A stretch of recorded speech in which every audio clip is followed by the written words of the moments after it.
Recording is on. Ok. Du coup, on va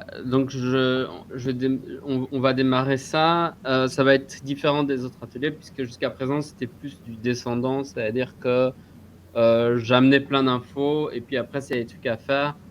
Et que ce soit les autres ateliers ou maintenant, en fait, il y a un moment où le but, c'est de le faire dans les deux sens. Donc, parfois, d'avoir des infos qui viennent de vous et puis réajuster par rapport à ça. C'est plus facile, évidemment, à faire en live de manière générale, mais en musique, évidemment, c'est beaucoup ça parce que d'un instrument à l'autre, on rencontre pas les mêmes problématiques et difficultés. Et d'une personne à l'autre également, bon, ça, c'est toujours. Et du coup, on peut pas avoir une approche globale, mais on peut aborder certains points, enfin, donner des points de repère de départ sur lesquels on peut après travailler. Dans les points de repère, par exemple, enfin, il y a des approches différentes à avoir. Par exemple, dans le cas il y a des instruments qui vont de base créer des problèmes fonctionnels et qui vont faire que n'importe qui fait cet instrument doit forcément corriger quelque chose. Exemple, la guitare. Bon, moi, j'étais guitariste avant, et donc en guitare, c'est le cas parce que c'est un instrument asymétrique, comme on a une main comme ça et une main comme ça. On va avoir donc une rotation de l'épaule vers l'intérieur d'un côté, rotation de l'épaule vers l'extérieur de l'autre côté. Souvent, on va tourner la tête. Souvent, on va surélever le pied, donc on va avoir un appui qui n'est pas stable entre les pieds, etc. Donc, ça va créer à terme des décalages de bassin, de hanches, des décalages entre les épaules et des problèmes au niveau des chaînes musculaires, etc. Et ça, par exemple, pour le régler, il y a des choses à faire après les sessions de guitare, mais au-delà de ça, il y a du travail de rééquilibre à faire, en fait. On doit faire les symétries enfin, rendre symétrique le corps. Donc, tout ce qui est asymétrique, on ne le traite pas du tout de la même manière que ce qui est symétrique. Donc, en sport, c'est la même chose. Si on fait du tennis, on va pas avoir le même traitement qu'en natation, par exemple. Natation, c'est un mouvement symétrique des deux côtés. Donc, en fait, ça veut dire qu'en général, bon, je dis natation, en crawl, maintenant, il le travaille de manière asymétrique, la respiration, mais la plupart des nages se font de manière symétrique. Et comme c'est symétrique, en général, la pratique même de la natation ne va pas créer d'asymétrie, alors que le tennis va systématiquement en créer. Ou les renforcer, celles qu'il y a au départ. Puisqu'en général, les personnes qui sont droitières en tennis vont augmenter cette asymétrie. La guitare, par exemple, c'est pareil. Par contre, le piano a une tendance beaucoup plus symétrique. Et comme ça a une tendance symétrique, on ne va pas traiter les mêmes choses, on va plus chercher à avoir une pratique très bonne du piano et à corriger 2-3 trucs liés à la posture de départ, mais pas. Il y a moins de travail que sur un truc asymétrique. Donc, je ne sais pas si vous voyez ce que je veux dire. Donc, il me semble que Gwendal, toi, tu fais du piano et de la guitare, il me semble. Ouais, mais en pratique amateur. Oui, bah, c'est peu important. Qu'on le fasse en amateur ou en professionnel, en fait, ça crée des asymétries dans les deux cas. Ouais. C'est juste le temps qui est différent. Et Et ça, j'ai après, une question, si je peux me permettre. C'est vas-y. justement ces asymétries-là, c'est important de les corriger plus pour la santé personnelle après, Ouais, mais pas spécialement pour la pratique d'instrument. Enfin, je sais pas, c'est une question. ouais, oui et non, parce que oui, donc la première partie, c'est oui, on le fait surtout pour notre santé personnelle. Ouais. C'est comme passer du temps devant un ordinateur. Ton corps, il peut être super adapté à passer de sa vie devant un ordinateur, entre guillemets. Ouais. Et donc, dès que tu sors, après, dès que tu te mets debout, ton corps, il fait ouais, qu'est-ce que tu fais? T'es pas censé être debout, normalement, tu es assis, la nuque en avant, etc. Donc, Ok. on va dire qu'il y a cet aspect-là, ce qu'on appelle le mouvement fonctionnel, enfin le corps fonctionnel, c'est-à-dire que ton corps, il va s'adapter à la fonction que tu lui donnes. Si pendant 8 heures par jour, tu fais de l'ordinateur, ton corps, il va s'adapter à ça en disant, ben, être devant un ordinateur, c'est ma fonction principale. Si par contre tu nages 8 heures par jour, il va se dire, ben là, je dois être dans l'eau, donc je dois pouvoir retenir ma respiration plus, etc. Donc c'est ce qu'on appelle le corps fonctionnel. Évidemment, le truc, c'est qu'il y a des pratiques qui, dans leur fonction de départ, elles vont être plutôt favorables pour le reste des autres fonctions et d'autres qui ne le sont pas. Donc si je passe beaucoup de temps sur l'ordinateur, quand je veux marcher, mon corps, il va rien comprendre. Alors que si je passe beaucoup de temps à faire la natation, probablement quand je vais marcher, il va faire ça va, tu vois, il va faire ok, je comprends. Donc c'est pour ça que les pratiques ne sont pas égales. Si ton métier c'est de faire de la natation ou ton métier c'est de faire de de être devant un ordi, ça va pas du tout avoir le même impact derrière. Donc ça se corrige pas de la même manière. Donc ça, c'est la première partie. Donc on le fait pour notre corps dans l'absolu. Et après, est-ce que ça aide pour la guitare? Par exemple, hein, je prends l'exemple de la guitare parce que c'est un des instruments les plus asymétriques avec le violon. Pour la guitare, ben, en fait, quand tu fais de la guitare, on pourrait se dire, ben oui, mais alors à un moment, tu vas avoir la bonne forme, etc., de corps pour faire la guitare. Mais en fait, c'est vrai et pas vrai pour deux raisons. En fait, tu vas développer des nouvelles capacités si tu développes d'autres capacités de ton corps. En guitare, tu vas développer des nouvelles capacités. Ça, je vais en parler un petit peu après. Et je vais expliquer plus en détail. Donc ça va potentiellement te créer des nouvelles possibilités techniques, par exemple. Et l'autre truc, c'est qu'en fait, les blessures, c'est important, la gestion des blessures. Bon, ça, c'est plus dans un cadre pro, mais je sais que dans les professionnels en musique, il y a énormément de blessures, de tendinopathie, donc ce qu'on appelle une tendinite, et la pire, probablement, des blessures, enfin, des pathologies que des musiciens rencontrent, c'est ce qu'on appelle une dystonie de fonction. Et c'est dans ce truc-là fait qu'après, en fait, tu es à la charrette pendant je sais pas combien de temps, et donc tu pourras plus du tout pratiquer, et qu'en fait, même pour le progrès, c'est pas génial. Et après, il y a une autre partie qui est le développement qu'on va faire pour s'améliorer dans son instrument au-delà de ça. Et ça, je vais en parler, je vais essayer de le faire par section. Parce que il y a beaucoup de choses évidemment à voir, et donc on pourra clairement pas tout voir maintenant. Mais juste, je voulais juste partir du fait qu'en fait, on va pas les traiter de la même manière chaque chose. Par exemple, je pense que la pratique de la flûte traversière, bon, c'est asymétrique, un peu, mais la symétrie est beaucoup moins lourde qu'en guitare. Et comme tu as un travail de respiration quand tu fais la flûte traversière, je pense qu'il y a plein d'avantages physiologiques à faire de la flûte traversière par rapport à la guitare. Pas musicaux, mais bon, ça c'est mon avis propre.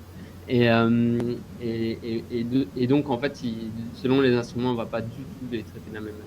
En flûte, par exemple, moi j'aurais des conseils qui sont des conseils de posture, etc., mais qui sont en fait applicables sur toute personne, sur n'importe qui. C'est les mêmes conseils posturaux que quelqu'un qui ne fait pas de flûte, en gros. Après, il y a des conseils sur la respiration, mais voilà, globalement, en fait, la pratique de la flûte traversière, la plupart du temps, je pense qu'elle ne va pas être si nocive au niveau physique. Alors que la guitare, c'est pas qu'il est impossible de le faire bien, mais c'est quand même plus compliqué. Voilà en deux mots, les bases du truc. Laurence, t'es là aussi? Oui, oui. Ah d'accord, c'est parce qu'on ne voit pas tout le monde à l'écran. Alors bon, est-ce que ça va comme cadre des départs? Vous voyez un peu la différence des deux grosses sections, on va dire. Bien.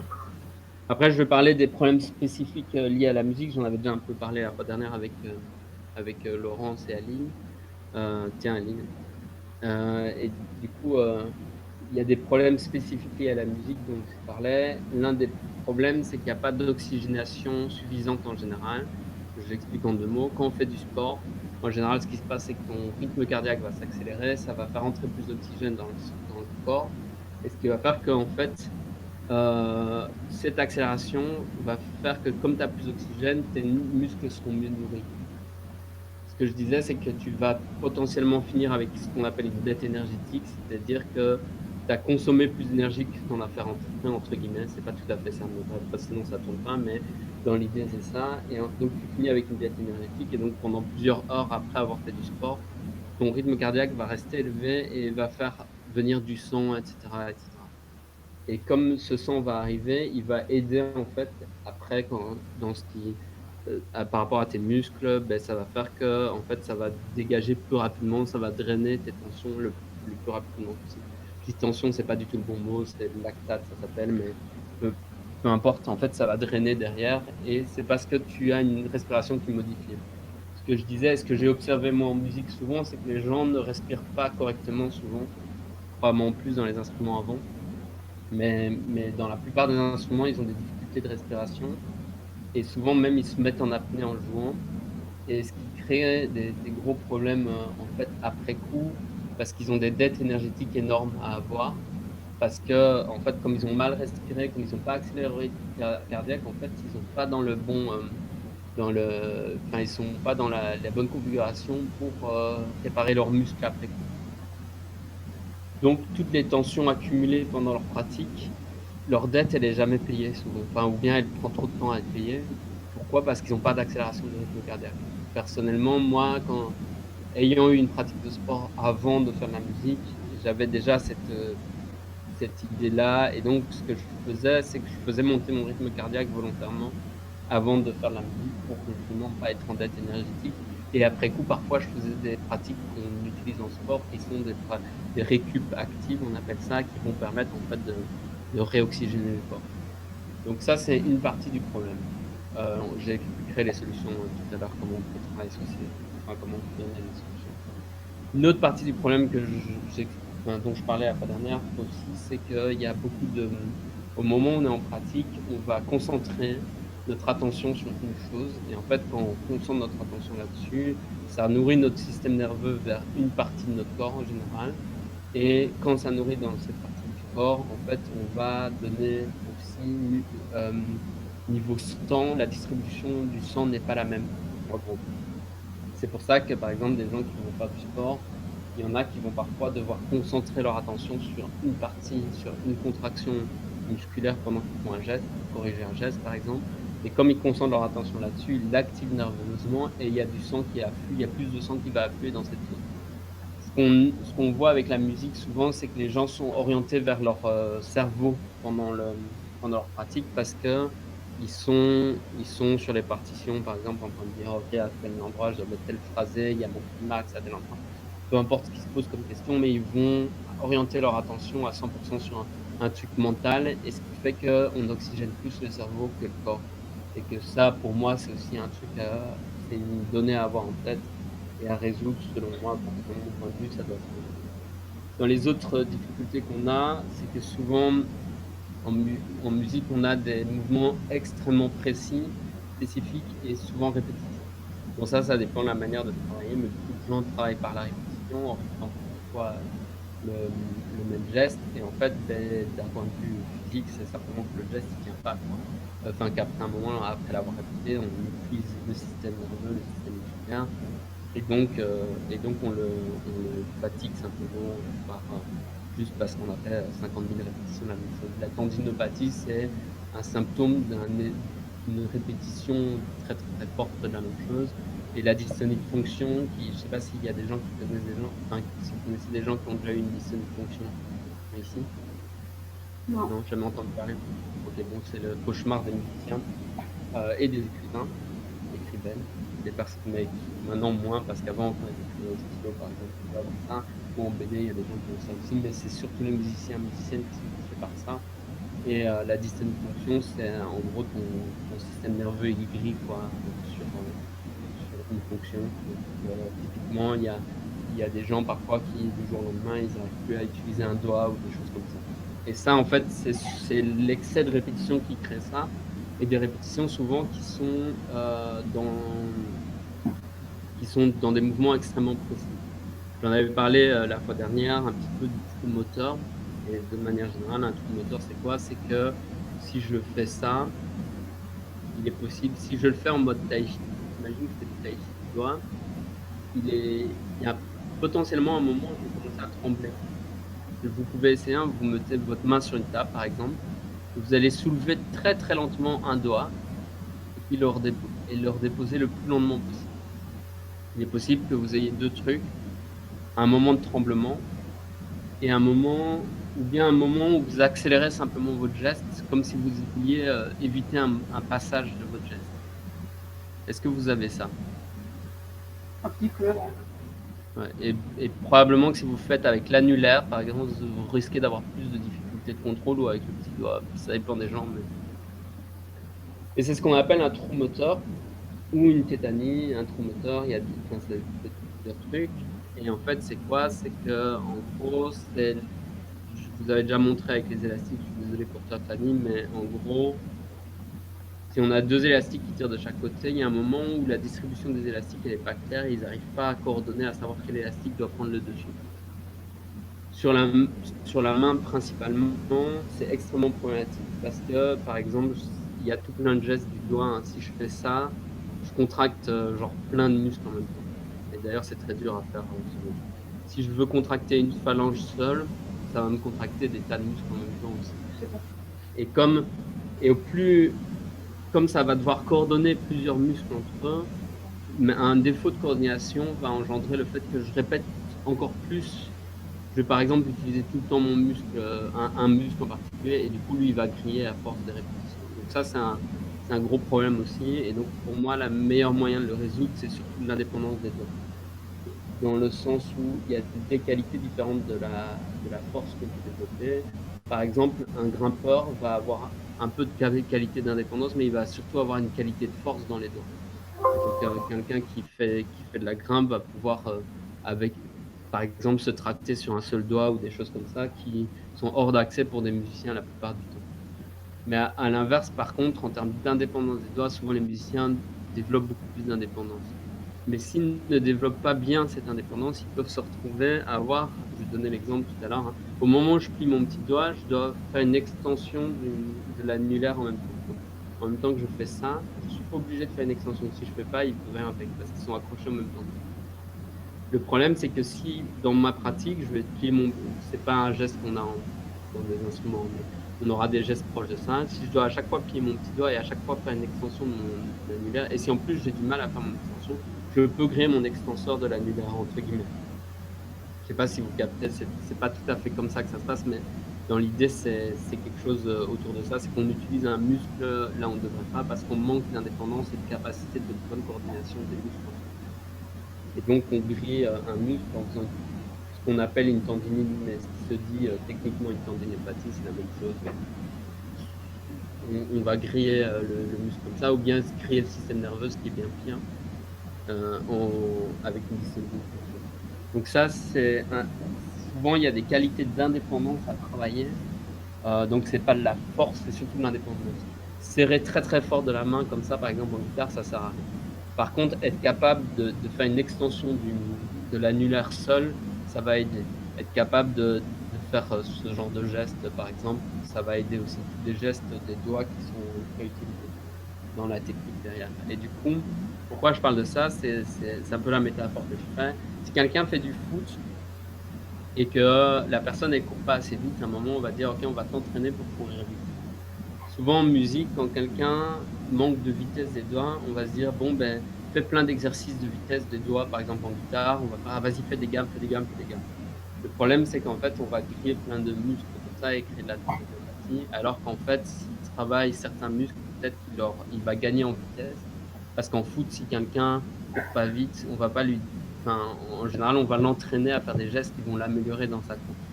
Il n'existe pas d'entraînement de foot, tu n'as pas un échauffement au début, ou tu n'as pas quelques exos, etc. avant, qui sont liés au corps pur, seul, et pas qu'avec ballon. Et en fait, en musique, souvent, on a tendance à penser que les exercices avec instrument en main. Et ça, pour moi, c'est une erreur. Enfin, selon mon point de vue, c'est une erreur parce que ça crée encore plus de problèmes de pathologie, de blessures, etc., etc. Donc ça, c'est les points principaux. Il y a un autre point qui est purement posturologique. On a parlé de la posture. Donc la posture, c'est comment ton corps va faire pour maintenir une position en utilisant le moins d'énergie possible. En gros. Il y a une question? Non, je me disais que les instruments avant, ils étaient déjà un peu en avance au niveau des tactiles parce qu'ils soufflent pas tout le temps. Parfois, ils font juste la gestique quoi, pour bien sentir quel doigt soulève. Ouais, ils séparent. Ouais. Et du coup, le travail de la posture, donc ça, c'est un travail qui va être spécifique à chaque instrument.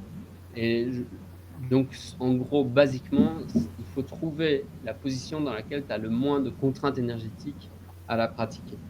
C'est-à-dire que quelqu'un qui se tient debout, si je me tiens debout, je vais m'écarter pour le faire. Si je me tiens debout et que et qu'en me tenant debout, par exemple, je me tiens comme ça, en fait, je dois utiliser plus de muscles, etc., pour tenir debout, en gros, que si je suis comme ça. Parce que je vais être aligné, c'est une question d'axe. Hein.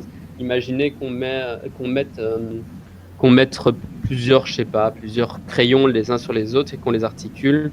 S'ils sont dans l'axe tout droit, ils vont avoir plus de chances de tenir et donc il y aura besoin de moins de force pour les faire tenir que si tu les mets sur les côtés coins. Surtout si tu mets des petits poids au bout des crayons. Et donc pour cette raison, je pense que c'est intéressant de travailler la posture au sein de l'instrument pour trouver les bonnes manières de faire pour diminuer les dépenses énergétiques. Parce que au plus vous dépensez au mauvais endroit, pendant que vous êtes en train de travailler votre instrument, en plus, vous créez des douleurs d'une part, et en plus, vous détériorez votre technique probablement.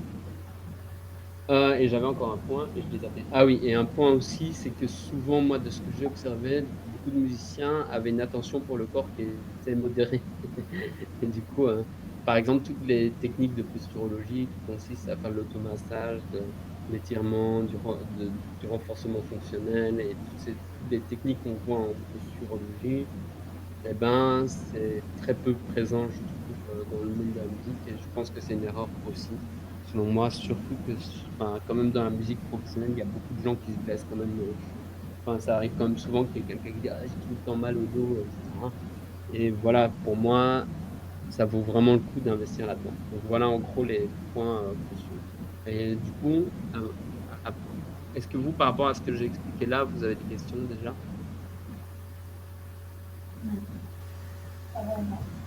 Non, ça va. Ok, pas trop de questions. Et du coup, par rapport à vos instruments, vous, à votre pratique, est-ce que vous sentez des douleurs à certains endroits? Peut-être on va essayer d'analyser d'où ça vient. Ah, j'ai oublié de dire un truc, pardon. Il y a aussi un problème aussi qui arrive souvent, c'est bon, ça fait partie de la posture, enfin de la posture même, mais souvent on n'utilise pas les bons muscles pour faire la bonne chose. C'est-à-dire qu'on a des muscles forts et des muscles moins forts dans le corps. C'est lié à leur volume. Et donc, par exemple, pour la posture debout, notre fessier, il est plus fort que les élévateurs du rachis, donc les muscles qu'il y a dans le dos, on va dire, pour résumer. Donc les fessiers, donc les fesses, ont beaucoup plus de capacité de force que le dos. Et si on porte notre poids avec le dos, on se fait mal au dos. Alors que si on les porte avec les fessiers, on n'a plus de contrainte au niveau du dos. Et les fessiers, ils vont pas le subir mal parce qu'ils ont assez de force pour le faire. Je vais donner l'exemple en droite d'un barret. Si je fais un barret, si j'avais donné cet exemple-là, mais on a les mêmes un peu partout. Hein. Si je fais un barret en utilisant une pince des doigts, je vais faire une contrainte sur mes muscles intrinsèques de ma main et les muscles ici, mais surtout sur les intrinsèques, qui est énorme sur le doigt, parce que la pression que je vais me mettre pour un barret, elle est grande. Donc en fait, si je le fais là, c'est sûr que je vais griller un peu mes doigts. Par contre, si j'utilise mon épaule pour faire mon barret, pour mon épaule, c'est que dalle de faire un barret, et en termes de force, ça demande rien. Une épaule, enfin, je veux dire, par exemple, si on fait une traction, on va soulever son propre poids facilement, voire rajouter parce que quand on a un bon niveau, on va rajouter même du poids, et en fait, on arrive à porter son poids facilement avec une épaule, enfin facilement, en s'entraînant légèrement, on va dire. Alors que le poids que va demander un barret, c'est rien par rapport au poids du corps. Et donc, en fait, si on utilise l'articulation de l'épaule et donc des muscles liés à l'épaule, à la mobilité de l'épaule pour faire le barret, on va avoir une force énorme qui va nous coûter que dalle et on va pas la payer derrière. Alors que si j'utilise une pince et que j'utilise les muscles intrinsèques à l'intérieur de ma main, ben là, je vais payer beaucoup plus cher mon effort, quoi. Et donc ça, c'est un truc aussi qui est important, je pense, en musique, c'est de mettre les contraintes au bon endroit, parce que souvent, les personnes ont tendance à les mettre pas au bon endroit. En guitare, par exemple, de faire par exemple, utiliser trop la première phalange, la troisième phalange, d'utiliser trop ça et pas assez ça. Cette phalange-là est beaucoup plus forte que celle-ci. Enfin, on aura plus de capacité motrice. Mais le poignet a plus de capacité que les doigts. Et le coude a plus, et l'épaule encore plus, entre guillemets. C'est pas l'articulation même, c'est les muscles liés à ces articulations. Ok, donc voilà les gros points. Du coup, vous, est-ce que vous rencontrez des douleurs chroniques quand vous jouez, etc., ou après avoir joué?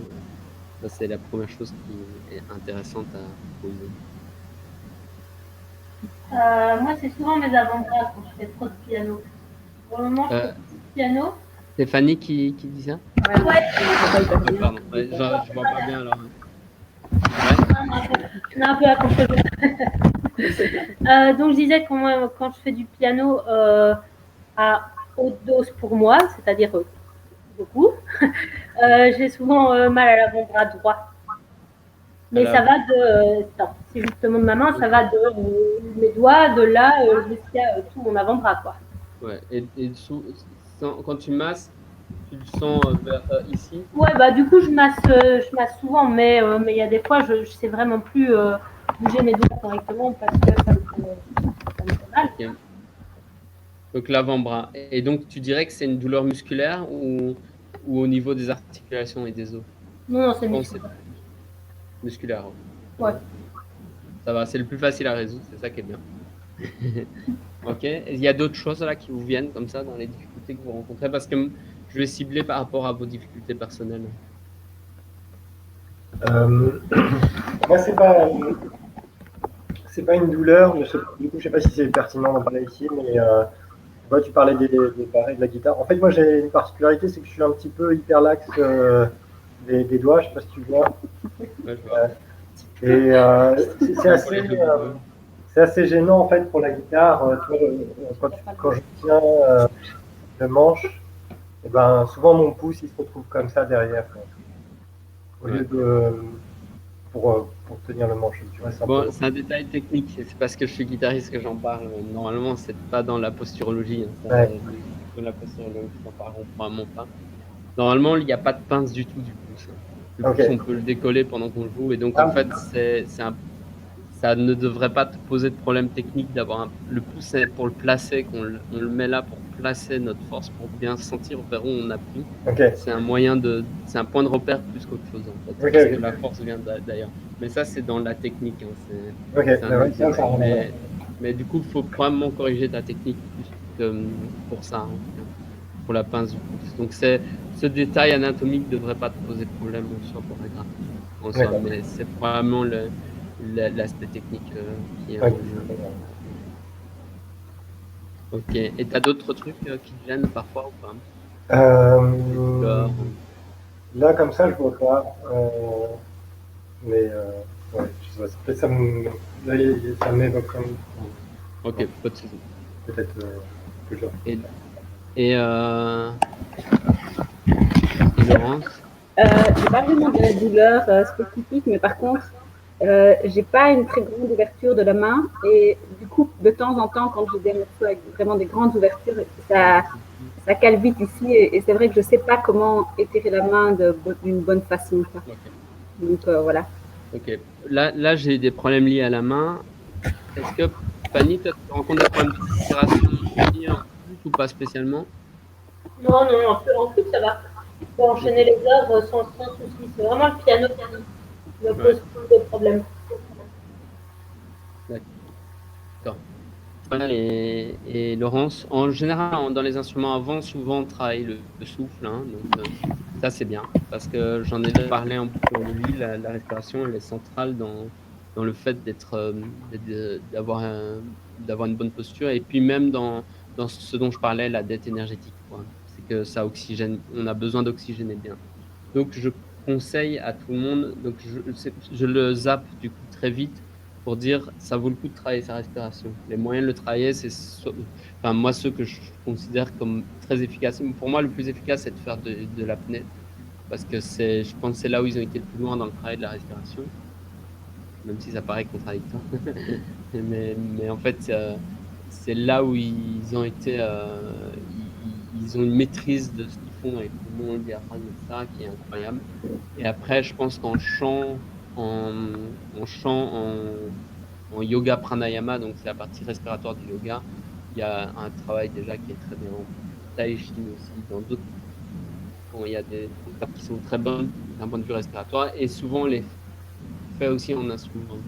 Je pense qu'on le fait, il me semble, de ce que je connais, et on le fait aussi beaucoup dans les cuivres, etc.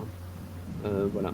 Mais du coup, si vous avez l'occasion de travailler ça, je vous conseille de le faire, mais on va pas le voir maintenant.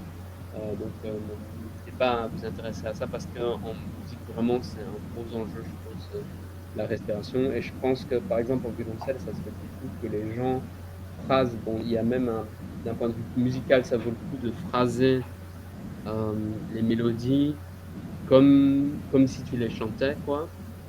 Et donc, souvent, on le voit en violoncelle, on voit les gens faire. Là, on le voit beaucoup.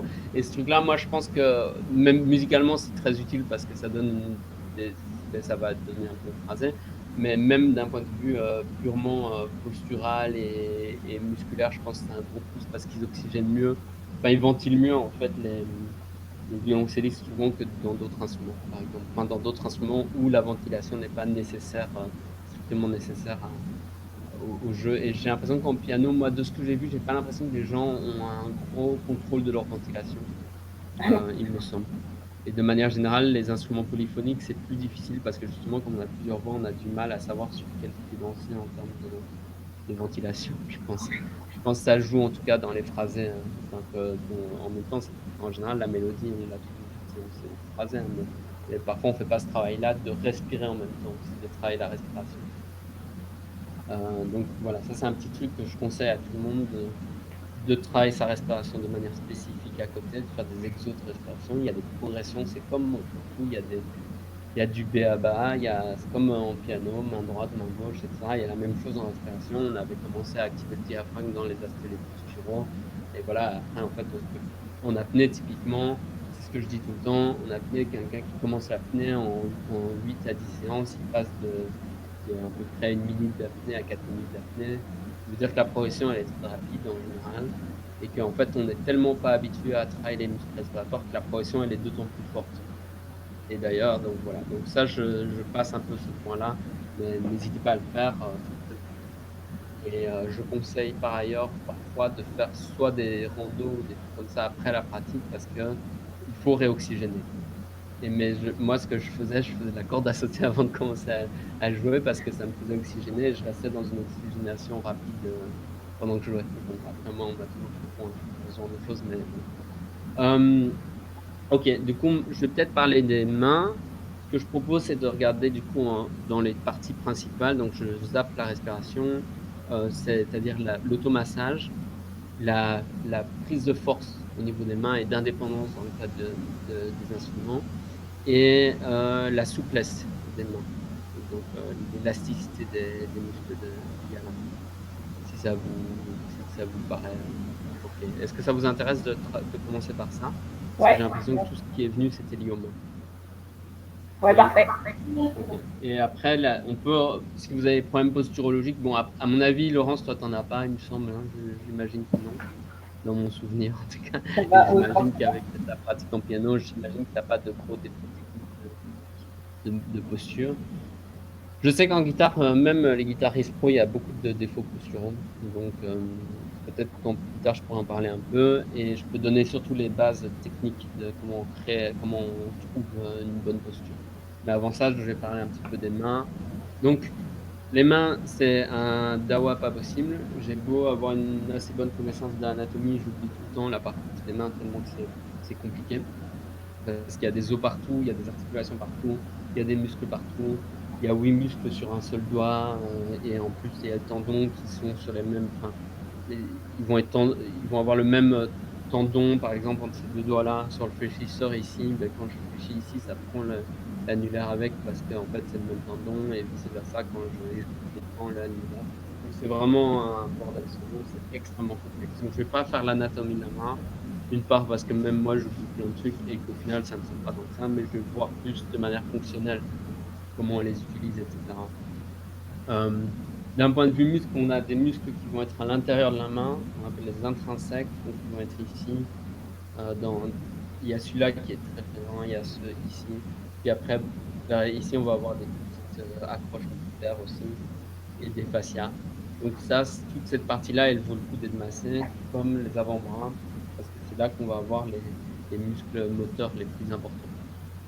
Okay, donc en gros, pour les masser, alors moi quand j'étais au conservatoire, j'utilisais un stylo à 4 couleurs parce qu'en fait ça marche pas mal parce qu'il y a une petite boule au bout et que du coup avec ça j'arrivais à me masser des points spécifiques de la main.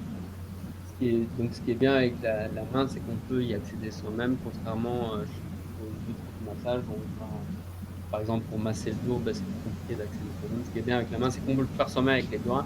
Moi, je vous conseille d'y aller avec des objets parce qu'on a plus de force et on se fatigue moins. Parce que comme c'est l'autre main qui travaille, on se fatigue de l'autre main. Donc c'est un peu pareil.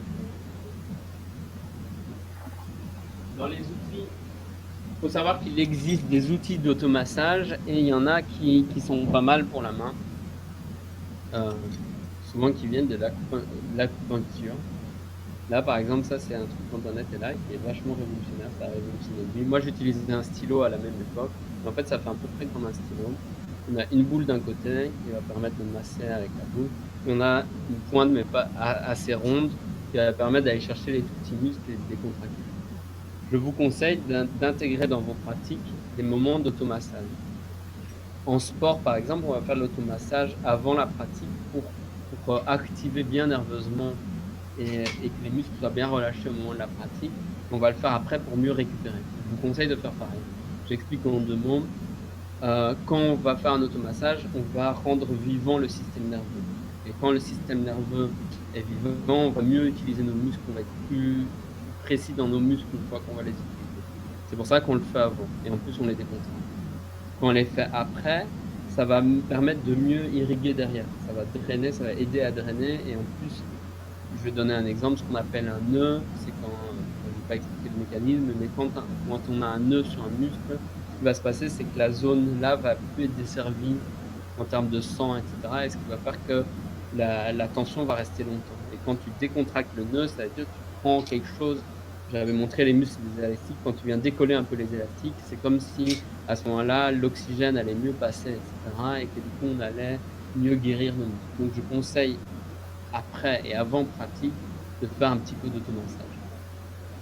C'est un petit conseil. Et après, bon, c'est ma mentalité, moi, par rapport à la musique. Moi, j'essaie de passer le moins de temps possible sur mon instrument. Et tout parce qu'en fait, je pense qu'il vaut mieux passer 5 minutes de plus à s'automasser avant et après que passer 5 minutes de plus à pratiquer mal. Même d'un point de vue technique, je pense qu'on a plus d'amélioration technique de ce point de vue-là. Et surtout, on évite les blessures, ce qui fait que on peut avoir plus de constance aussi à long terme. Donc dans les outils d'automassage, là, c'est ceux qui sont faits pour ça.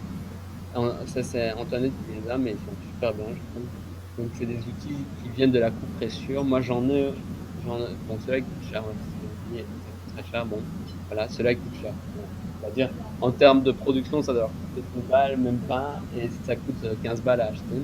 Et là, ça aussi, c'est un petit rouleau avec des pics comme ça. Donc, tu vois, on peut rouler comme ça. Et s'il y en a des pics un peu plus pointus, ça ressemble à des outils de torture, ça l'est pas. En fait, ce que ça va faire, c'est que ça va prendre vos fascias, donc qui sont des tissus qu'il y a autour de vos muscles, et ça va permettre en fait de les décoller, de les faire bien bouger et de les hydrater et oxygéner. Donc voilà, il y a ça. Après, là, ce que j'ai ramené, c'est des baguettes en métal. Acheter ça coûte moins cher, genre 2 balles pour 10, un truc comme ça. C'est des baguettes en métal simplement. Et avec ça, je vais pouvoir aller chercher des points de ma main avec le gros bout, le petit bout. Je vais faire ça. Moi, je trouve ça.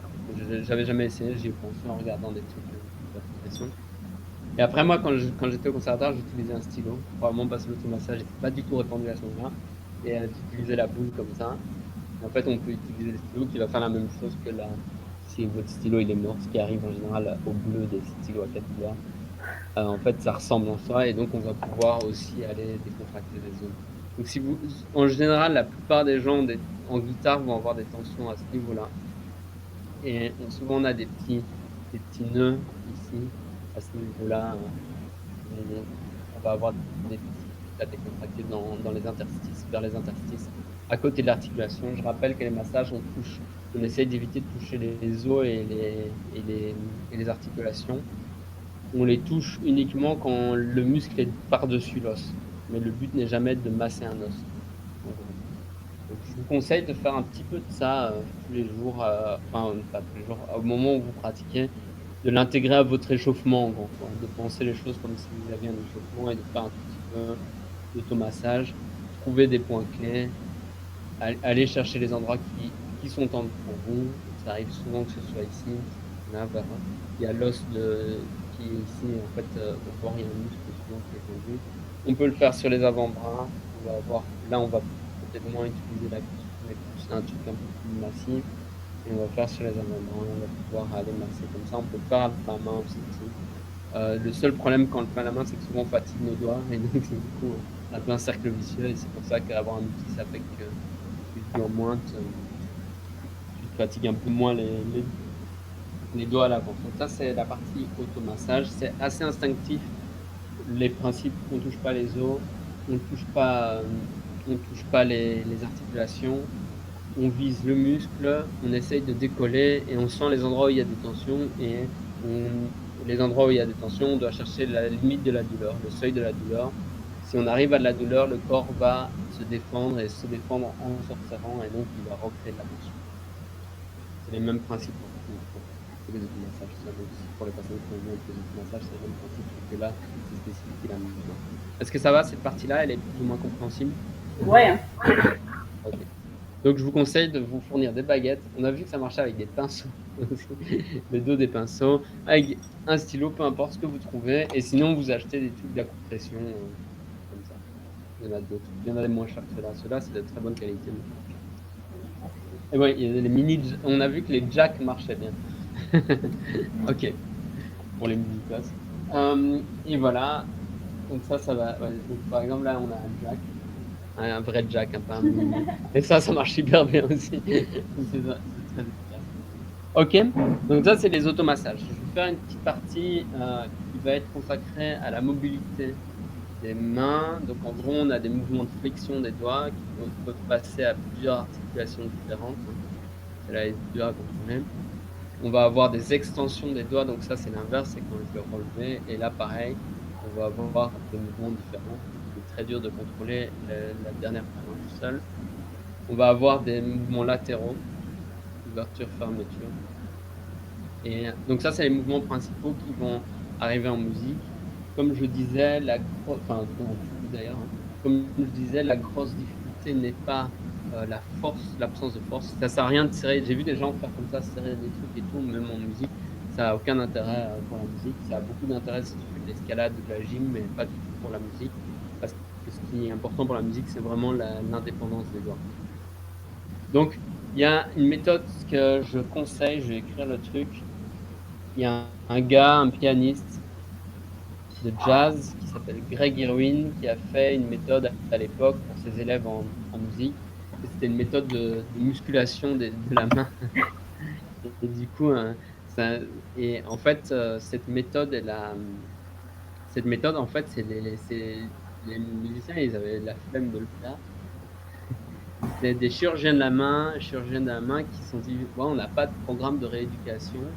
Et du coup, en fait, ils ont été prendre cette méthode et ils se sont rendus compte que c'était super bien quand les gens sortaient d'une chirurgie de la main de faire toute la méthode.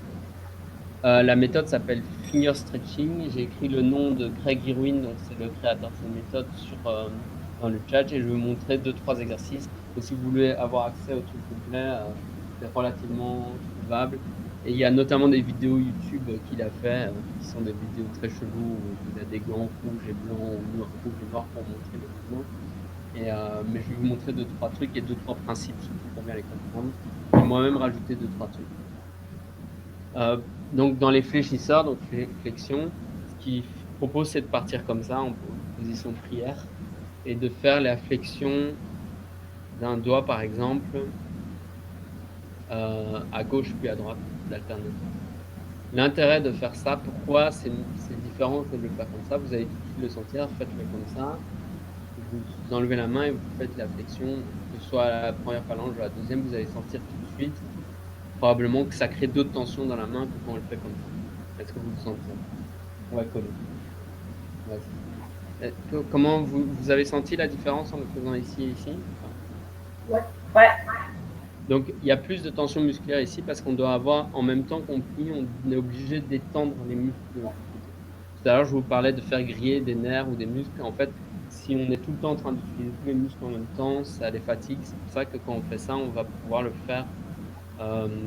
Ça va permettre en fait de pas devoir faire une extension des doigts en même temps des autres doigts. Et donc d'isoler la difficulté que j'ai. Et donc on va pouvoir jouer avec chaque doigt. Alors là, on a des capacités différentes. Vous allez très vite remarquer que le pouce, on le fait même pas parce que le pouce, il a tellement de capacité qu'on ne parle même pas. Et quand on fait l'index, on voit qu'il a une assez bonne mobilité. Le majeur, relativement bonne, même s'il a tendance à emporter l'index. L'annulaire, une fois qu'il est travaillé, il va vite bouger. Par contre, le petit doigt auriculaire, là, on voit que c'est beaucoup plus compliqué. Okay. Et est-ce que le Comme- but, c'est de faire résister avec les doigts qui risquent de plier autour ou pas spécialement?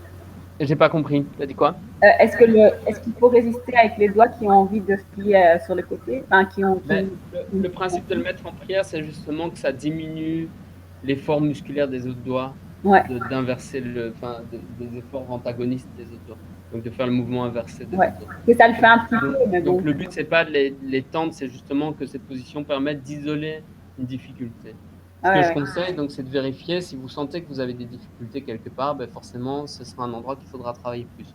Ok. De la même manière que si vous faites du sport et que vous êtes nul sur un geste, on va pas vous faire OK, ben, demain tu vas mettre 150 kilos et tu vas essayer de faire le geste.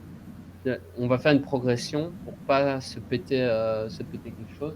C'est la même chose. Les doigts, on a très très peu d'habitude d'utiliser ces muscles-là. Donc allez-y mollo, faites des progressions, vous allez lentement, vous progressez petit à petit. Parce qu'en fait, l'air de rien, on le paye, enfin, on le sent le passer les jours suivants. Ça va vite progresser parce qu'on est tellement peu habitué à ces gestes qu'en fait, en très peu de temps, on a une progression énorme. Mais allez-y mollo. Ce que Greg Irwin propose de faire après, une fois qu'on a fait ça, on va travailler par exemple la coordination, donc par exemple en les enchaînant, des trucs comme ça. Donc ça va travailler la coordination. Mais ce qui est intéressant par rapport à du piano ou de la guitare ou d'autres instruments qui vont utiliser les doigts, c'est qu'en fait, on va pas contracter d'autres muscles. Donc, on va éviter de se faire des tendinopathies, donc ce qu'on appelle des tendinites. Et c'est notamment utile au moment où vous sentez que vous êtes un peu fatigué nerveusement. Faites plutôt ça à ce moment-là que ça vous fera un peu bien. Dans les autres trucs qu'il va donner, c'est les travailler par deux, par couple de deux. Donc vous allez voir, en fait, c'est des algorithmes, hein, on va tous les faire. Hein. Donc là, je vais faire index majeur, c'est par deux. Je fais d'abord tous ceux qui sont collés. Après, je vais faire annulaire majeur, plus compliqué parfois.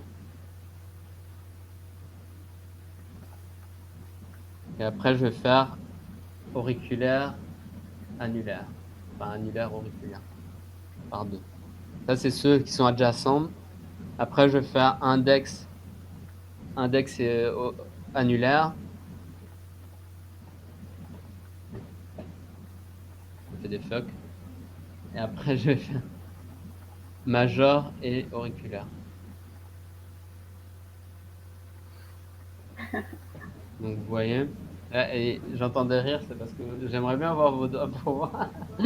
Ça me fait toujours rire de voir les gens galérer. Ça va? Ouais, ça va me faire. Et majeur, petit doigt? Ça veut dire. Un peu moins les. Il y avait un petit doigt qui part en vrille, moi, donc du coup, c'est difficile de le croiser. Donc vous allez très vite identifier vos points faibles. Bon, ce qui peut vous rassurer, c'est que quasi tout le monde a les points faibles au même endroit en général. C'est majeur, petit doigt, ils vont galérer. Et le prochain qu'on va faire, c'est index et petit doigt. On n'a pas encore fait tous les trucs des deux. Et souvent, les gens galèrent sur ça. Quoi. Ah, celui-là, c'est mieux. Après, on va les faire par 3. Donc c'est que des algorithmes. Hein. On a 4 doigts à utiliser. Le pouce, on le fait pas parce que ça rajoute 50 000 algorithmes, alors que le pouce, il a une mobilité de malade, donc on s'en fout. Et donc, on les a fait par 1, hein, ça c'était par 1. Après, on peut tout enchaîner, hein, par 2. Ah non, je vais pas enchaîner. Ça fait longtemps que j'ai plus fait ça. Oh là là, je fais n'importe quoi. Et après par 2. Et une fois qu'on a fait tous les couples par 2, on va faire par 3.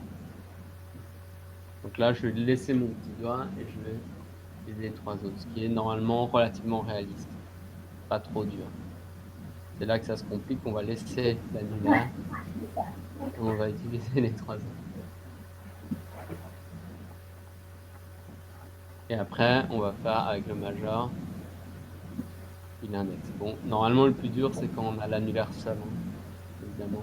Donc là, on peut jouer avec ça. Vous avez vite identifié vos points faibles. Essayez de travailler vos points faibles pour essayer d'équilibrer le plus possible votre niveau, sachant que c'est anatomiquement pas possible d'avoir un petit doigt plus mobile ou un annulaire plus mobile qu'un index. Quoi. Sauf si vous avez une déficience au niveau de l'index. Normalement, l'index se bouge mieux, c'est comme ça. Mais par contre, c'est vrai que par exemple, si dans votre instrument, vous avez beaucoup d'utilisation du petit doigt, c'est le cas en guitare pour la main gauche, ben, si vous avez un mauvais petit doigt, ça vaut le coup de le bosser parce que ça veut dire que vous allez avoir ça va améliorer votre technique derrière. Ok. Ouais. Donc ça c'est les fléchisseurs. Les extenseurs. Donc les extenseurs à l'inverse, on va faire, donc on va les coller comme ça aussi. Et on va soulever, c'est les mêmes gestes, hein, sauf qu'on va les soulever. On va essayer de les soulever le plus loin possible sans faire ça en fait. Hein, sans faire. Tu vois, on isole bien l'endroit où on veut être dedans. Après donc l'index, le majeur, l'annulaire. Enfin, si vous regardez vos avant-bras, vous allez voir d'ailleurs où se situe le muscle. Ah oui, rotateur. je me demandais justement si on Ouais. devait activer jusque-là. Ouais. Et après le petit doigt. Après par deux. Les adjacents, donc index majeur, majeur annulaire, petit doigt et auriculaire annulaire. Après les pas adjacents, donc index annulaire. Souvent assez difficile. Vous y arrivez, lui? Non. Nickel. Et après majeur et petit doigt. Là, donc ça c'est ce que propose Greg Irwin. Après par 3, évidemment. Donc c'est les mêmes combos, quoi. On travaille tout. Hein. Puis quand on identifie un point faible, on passe peut-être un peu plus de temps avec la peine. Voilà. Il faut faire des progressions parce que comme si vous faites du sport, faites attention à ne pas aller trop vite. Parce qu'on risque de se blesser quand on va trop vite. Donc là on a fait fléchisseur, extenseur, etc. Moi, ça c'est un truc que j'ai rajouté, qu'il n'y a pas dans Greg Irwin, mais que je conseille de faire parce que ça donne une transition plus fluide pour la suite. C'est de travailler les deux ensemble. C'est-à-dire, par exemple, je vais fléchir lui, je vais étendre le majeur. Très amusant. Ou l'inverse, j'étends le majeur et puis je fléchis de l'autre côté. Ça permet d'isoler des combos. Alors, dès qu'on rajoute ça, on vient de rajouter, on vient de multiplier les possibilités, on l'a mis, c'est exponentiel quoi, le nombre de possibilités est énorme du coup. Hein.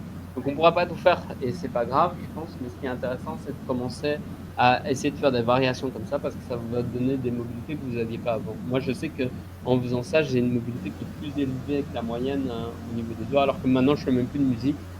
Enfin, je fais plus de guitare, mais par contre, ça m'a donné un bon socle de mobilité pour construire ma technique. C'est de ça qu'on parle, c'est d'un socle. Hein. Si on est très bon footballeur, qu'on a une super technique, mais qu'on court très lentement, c'est comme si on a un moins bon socle que quelqu'un qui court vite, quoi. Et donc, la personne qui court vite, en plus si elle a en plus une bonne technique, ben là, elle a le total, alors que si on n'a que la bonne technique, ça ne marche pas. Et en plus, même, ça va ouvrir d'autres possibilités techniques qu'on n'avait pas avant. C'est la même chose pour moi en musique.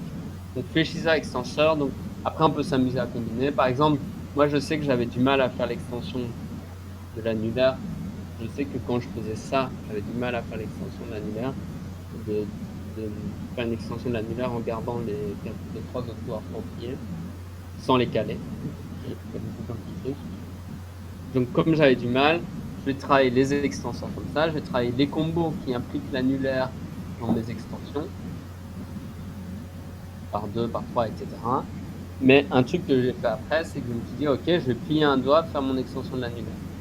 Puis j'étoile, je vais plier l'autre doigt et je vais faire mon extension de l'annulaire. C'est comme ça. Alors, en fait, quand vous ciblez un problème, je vous conseille de commencer à jouer avec ça pour améliorer les capacités motrices d'un bébé.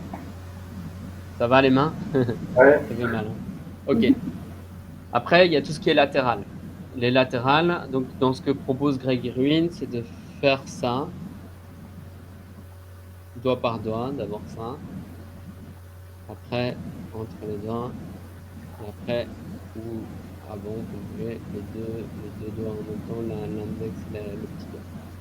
Moi, personnellement, j'ai remarqué que, comme ici, on doit isoler, c'est plus facile d'isoler. Ici, en fait, forcément, si je fais ça, je dois utiliser tous mes autres muscles dans l'autre sens aussi. Donc, ça peut me créer des tensions. Si vous voulez détendre les tensions, en fait, il suffit de faire ça. Et ça, c'est le rajout à moi. Vous croisez un doigt le doigt à côté, et tout d'un coup, l'index il part sans devoir forcer. Et après, vous pouvez le rajouter toujours, et ça fait un mouvement plus complet. Ok. Donc, pareil, il y a des gens qui n'arrivent pas à faire ça. Ça arrive souvent. Moi, je pense que si on est musicien, ça vaut vraiment le coup de savoir faire ça. Et donc là, on peut, par exemple, croiser les deux, l'annulaire et le petit doigt, et après jouer avec ça. Voir, faire. Pas facile à contrôler. Hein. N'hésitez pas à le faire sur une surface plane, donc sur une table ou quoi, parce que ça va guider votre mouvement. Au début, ça va vous aider à trouver le mouvement plus facilement qu'en l'air. En l'air, il y a de la proprioception en plus, qui implique ce qui complique les choses. Donc en gros, les combos, de toute façon, ils sont logiques. Hein, c'est index, petit doigt, les deux ensemble, et entre les deux. Alors entre les deux, parfois on fait comme ça, et quand on progresse, on peut essayer de faire ça. Ça c'est compliqué. Hein,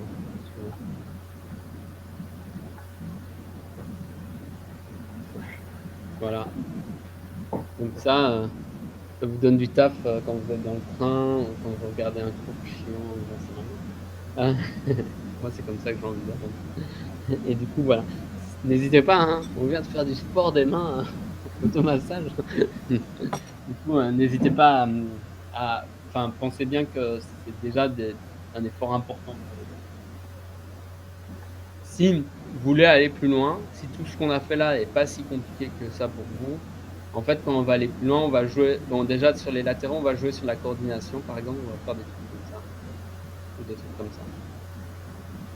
Après, si on veut vraiment aller loin, on va échanger, par exemple, on va faire une main comme ça, une main comme ça. Ça, c'est vraiment, c'est améliorer mes capacités de coordination et d'indépendance.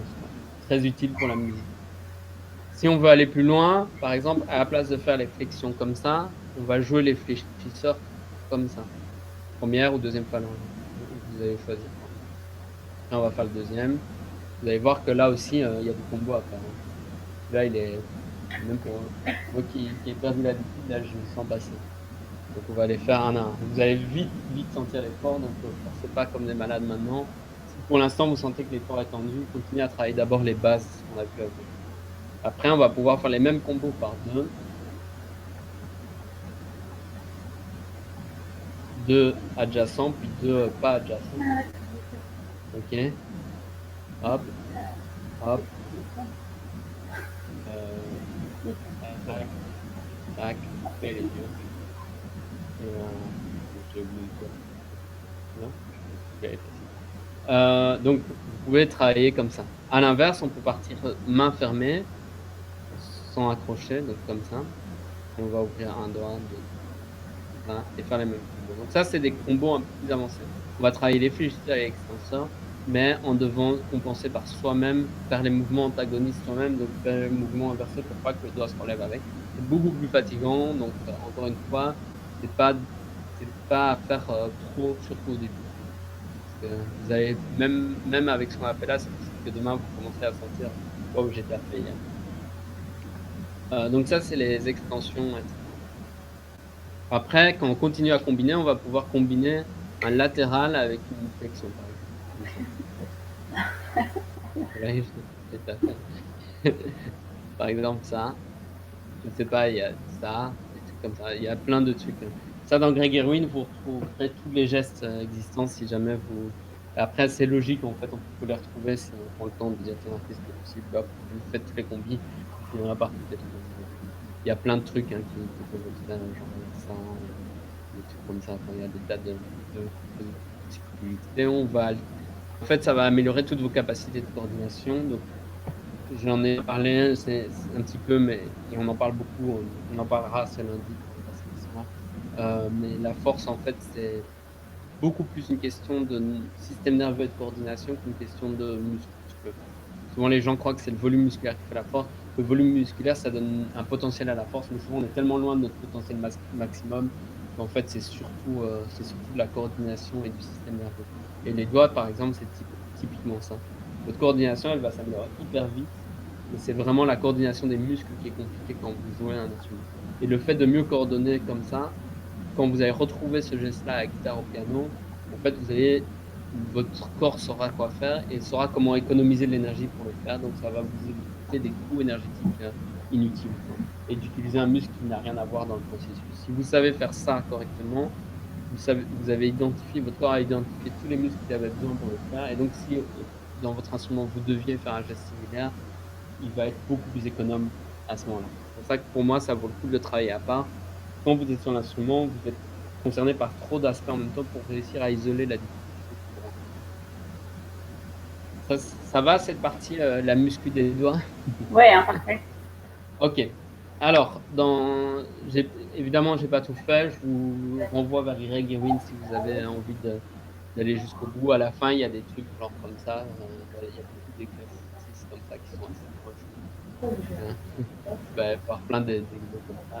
Si vous voulez le faire de manière pratique sans vous faire chier, il y a la balle de contact. J'en ai fait un peu et c'était pas mal pour le doigt aussi.